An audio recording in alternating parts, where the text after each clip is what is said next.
Ushbu loyiha Mikrokredit bank hamkorligida Qashqadaryo viloyati Nishon tuman Ko'ksoy mahalla fuqarolar yig'inida 9069-sonli konturda amalga oshirilmoqda.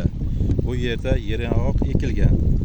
Jami maydoni eni 200 metr, uzunligi 500 metrni tashkil topgan.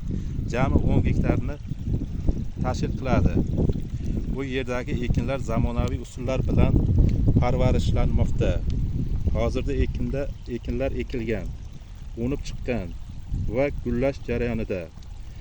Ekinlarni yetishtirish 90 kun davom etadi. Yetishtirish jarayonida sug'oriladigan tabiiy va mineral o'g'itlar bilan oziqlantiriladi.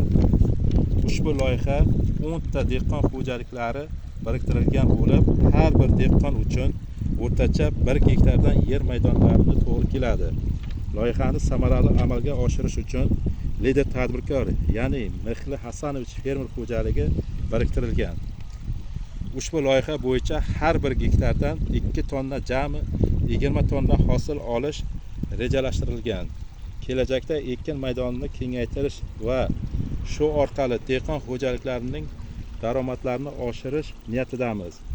Hozirgi kunda ko'rib turganingizdek, har bir jo'yalari, yong'oqlari sug'orish jarayonida turibdi.